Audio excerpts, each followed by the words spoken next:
Hello and अस्सलाम वालेकुम। आप देख रहे हैं मोहम्मद यूसुफ यूट्यूब चैनल और मैं हूं डॉक्टर मोहम्मद यूसुफ। आज की इस नशिस्त में हम आपको बताएंगे कि सैम्पलिंग और सैंपल जो है इनके अंदर क्या फ़र्क है, इनको कैसे आप डिफरेंशिएट कर सकते हैं और अपनी रिसर्च के अंदर कैसे यूज़ कर सकते हैं। ये मैंने आपके साथ एक कोट शेयर करता हूँ, जो बीकर की बहुत खूबसूरत एक कोट है कि sampling is a major problem for any type of research. यानी आप कोई भी रिसर्च करते हैं उसके अंदर सैम्पलिंग सबसे बड़ा प्रॉब्लम होता है। वही क्यों होता है?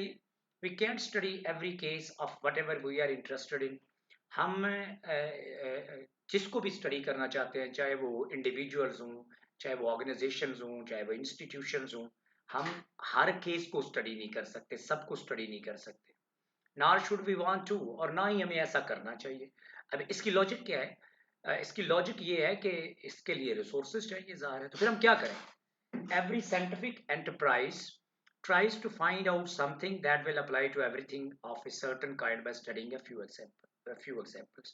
इसका मतलब है फिर हम कोशिश करते हैं, हर साइंटिफिक जो एंटरप्राइज है, हर जो साइंटिफिक स्टडी है, वो कुछ चीज़ों को स्टडी करती है और फिर कोशिश करती है कि उसकी जो फाइंडिंग्स हैं that are applicable to everything of a certain kind by studying a few example. इसका मतलब क्या है?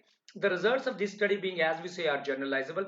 तो मतलब इसका ये, अगर मैं समरी इसकी प्रेजेंट करूं तो ये है कि हम एक सैंपल लेते हैं, उसको स्टडी करते हैं, फिर उसकी फाइंडिंग को हम पॉपुलेशन पे जनरलाइज करने की कोशिश करते हैं, जिसके अंदर से सैंपल जो है आया होता है।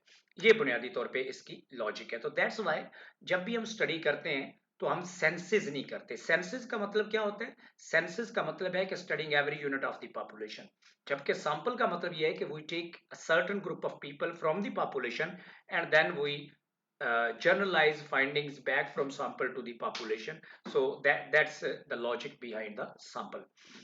अब सैम्पलिंग और सैंपल के अंदर फर्क क्या है? बहुत से जो बिगिनर रिसर्चर्स होते हैं वो कंफ्यूज होते हैं कि इनके अंदर फर्क क्या है, इनको हम कैसे यूटिलाइज कर सकते हैं। सैम्पलिंग बुनियादी तौर पे जो है, sampling the technique use to extract samples from the population for study. तो सैम्पलिंग बुनियादी तौर पे उस टेक्निक का नाम है, उस मेथड का नाम है जो हम पॉपुलेशन के अंदर से सैंपल एक्सट्रैक्ट करने के लिए यूज करते हैं। इन अदर वर्ड्स, यानी दूसरे अल्फाज में हम कह सकते हैं सादा लफ्जों में, sampling is a technique that is used to select a sample from a population. के जो सैम्पलिंग है वो उस टेक्निक का, उस मेथड का नाम है जो हम पॉपुलेशन के अंदर से सैंपल सेलेक्ट करने के लिए यूज करते हैं। अब ये दो तरह की हो सकती है, ये प्रोबेबिलिटी सैंपलिंग भी हो सकती है, नॉन प्रोबेबिलिटी सैंपलिंग भी हो सकती है। प्रोबेबिलिटी सैंपलिंग के जो है वो 5 मेथड्स हैं। नॉन प्रोबेबिलिटी सैंपलिंग्स के 6 मेथड्स हैं, और जो नॉन प्रोबेबिलिटी सैंपलिंग है उसके 5 मेथड्स। तो हम इनमें से कोई टेक्निक यूज करके, चाहे वो प्रोबेबिलिटी की हो चाहे नॉन प्रोबेबिलिटी की हो, सैंपल पॉपुलेशन से सिलेक्ट कर सकते हैं। अब सैंपल क्या है? ये आपको बताते हैं कि सैंपल बुनियादी तौर पे होता क्या है और ये सैंपलिंग से किस तरह डिफरेंट होता है। अब the part of the population that is to be study is termed as a sample.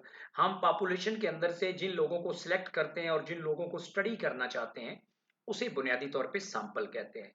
In other words, a sample is a subset of population that is the representative of the entire population. हम बालफाज दिगर हम ये कह सकते हैं कि जो sample है वो सब सेट होता है पॉपुलेशन का, और वो अपनी पॉपुलेशन का नुमाइंदा होता है। It is actually a set of individuals. ये अफराद भी हो सकते हैं, इंस्टीट्यूशंस हो सकते हैं, नेशंस हो सकती हैं, हाउस होल्ड्स हो सकते हैं जो हम स्टडी करना चाहते हैं। तो अगर हम इस स्टोरी को थोड़ा सा शॉर्ट करें, मैं आपको मुख्तसर 2 लफ्जों में कहानी ये बताऊं, तो सैंपलिंग सैंपल सेलेक्ट करने के प्रोसीजर को कहते हैं, जबकि सैंपल जो है वो एक्चुअली वो लोग होते हैं जिनको हम पॉपुलेशन से लेते हैं और जिनको हम स्टडी करते हैं। तो ये बुनियादी तौर पे मुख्तसर लफ्जों में सैम्पलिंग और सैंपल का फर्क है। अब ये देखें, हमने जब हम सैम्पलिंग करते हैं तो वो 2 तरीकों से होती है। प्रोबेबिलिटी सैम्पलिंग हो सकती है, नॉन प्रोबेबिलिटी सैम्पलिंग हो सकती है। ये देखें, इस प्रोसेस को थोड़े से उसकी वजाहत करते हैं। ये पॉपुलेशन है, इसके अंदर ये सारे लोग हैं, ये आप समझे कि आपकी पॉपुलेशन है जो आप स्टडी करना चाहते हैं। इसके अंदर से ये देखिए 5 लोग लिए हैं। तो ये जो लोग हैं सारे के सारे, ये आप देखें, यहाँ पे ये भी ब्लू वाला है, ये भी है, ये भी है, ये भी है, 4 हैं। ठीक है, इस तरह बाकी कलर भी रिप्रेजेंट होता है। आप देखिए 4 में से यहाँ एक बंदा आया है, इसी तरह आप ये कलर देखें 1 2 3 4, इनमें से यहाँ एक आया, तो जितने भी यहाँ लोग हैं उनमें से एक एक यहाँ पे आया, तो इसका मतलब है ये जो 5 लोग हैं ये सैंपल कहलाता है, जबकि ये सारे लोग जो हैं ये पॉपुलेशन कहलाते हैं। अब ये जो सैंपल है चूंकि ये इनका रिप्रेजेंटेटिव है, यानी 5 लोगों में से एक एक बंदा आया है हर कलर का, इसका मतलब है कि ये इसका रिप्रेजेंटेटिव है। अगर हम इसको स्टडी करें और स्टडी करने के बाद जो हम यहाँ से नताइज अखज़ करें उनको हम बड़ी सेफली, बड़े एतमाद के साथ पॉपुलेशन पे जर्नलाइज कर सकते हैं। दूसरे लफ्जों में इसका मतलब ये है कि हम ये कह सकते हैं कि जो फाइंडिंग्स हमारे सैंपल के अंदर से आती हैं उसी तरह की फाइंडिंग्स आएंगी अगर हम सारी पॉपुलेशन को स्टडी करेंगे। इसकी लॉजिक बुनियादी तौर पे ये होती है। ये देखें, ये सैंपलिंग हुई है, यानी ये आपके पास 12 लोग थे, उनमें से हमने ये 4 लोग लेने हैं।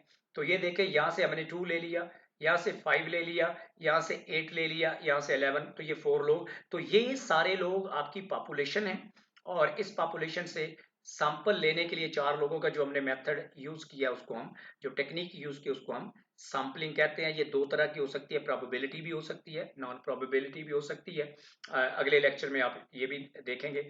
और ये देखें, इसको थोड़ा सा और रिफाइन किया है कि एवरी थर्ड, ये अब ये एक टेक्निक है, मैं आपको आगे जाके पढ़ाऊंगा, जिसको हम सिस्टमेटिकल सैंपलिंग कहते हैं, यानी सिस्टमेटिक और रैंडम सैंपलिंग के एवरी देखें, एवरी थर्ड यूनिट मैंने लिया, यहाँ से ये आ गया, उसके बाद देखें ये आ गया, 2 छोड़े ये आ गया, उसके बाद अगले 2 छोड़े ये आ गया, अगले 2 छोड़े ये आ गया।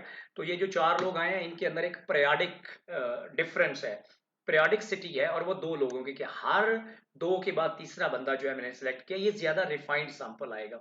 तो ये आगे जाके मैं आपको बताऊंगा कि ये कौन सा मेथड है, लेकिन यहाँ पे आपको बताना मकसूद ये है कि ये पॉपुलेशन है 12 लोगों की, उनमें से ये जो हमने 4 लोग लिए, 2 5 8 11, ये लोग बुनियादी तौर पे सैंपल कहलाते हैं।